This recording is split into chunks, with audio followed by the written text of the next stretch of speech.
Well, guys, Kirill Kaprizov and his agent have done it. They literally just bullied the Minnesota Wild into giving the Russian winger the largest contract in NHL history. $17 million a season and 8 years. Better be. I didn't think this day would come, nor did a lot of people, I don't think, because Minnesota isn't exactly a free agent hotbed. And just a couple of weeks ago, Kaprizov's camp turned down what would have been already the largest contract in NHL history at 8 years and $16 million a season. But folks, here we are.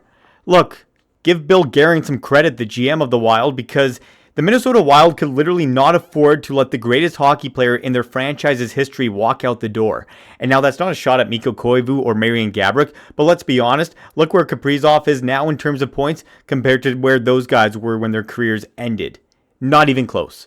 But now the question is, will it be worth it for the Minnesota Wild? This is a team that has had zero playoff success basically in their entire 25, 30-year history and struggles to get out of the first round no matter how good the team is. I mean, they haven't really even had many great teams, unfortunately. Like, this is probably the golden generation of Minnesota Wild hockey. But now the question will turn to, is it going to be worth it? Kaprizov, he's only a winger, right? He's not exactly a center iceman like a McDavid, a Eichel, a Draisaitl, a Matthews. So you're getting about half of what you normally get from a center iceman. Like, unless your name's Showtime Patty Kane, it's a pretty tough bar to live up to. But Kaprizov has been good. He does put up the points. His biggest issue, though, is he's been injured basically every single year of his NHL career. So, is he going to be able to stay healthy? And is the investment going to be worth it for the Minnesota Wild? And I think it will be, because if you look at the Wild's lineup, you can see why there's a bit of excitement from Kirill's side of things.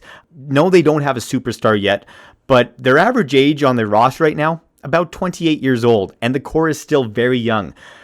Marco Rossi is only 23, Matt Boldy 24, Zeev Byam is 19 and on the cusp of getting onto the NHL lineup. Faber is only 22, and their prospect pool is deep with guys like Yurov, Ogren, Haidt, and Wallstead.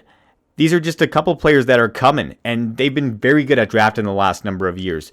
So Kirill clearly thinks by signing the 8-year deal, the Wild can win a Stanley Cup in that timetable. But Kirill's decision to sign this contract today goes beyond him, because now all the attention is going to be put on where's Connor McDavid going to go? Where's Jack Eichel going to go? Where's Kyle Connor maybe going to go? Or what are they going to sign for?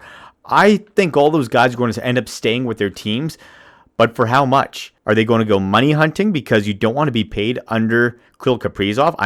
If I'm Connor McDavid, I don't, but at the same time, I want to win. So it looks like McDavid's going to be making less than Kaprizov, even though he's double, triple, quadruple the value than what Kaprizov signed for. But that's just how the NHL works. I'm sure Kyle Connor and his agent are probably doing laps right now, given the fact that, they just saw what Kirill Kaprizov went for as a winger, and they think he could probably get 15, 16, heck, even maybe 17. That's the standard right now. That's the bar. So now all eyes are going to be on those guys. And who knows what's going to come next?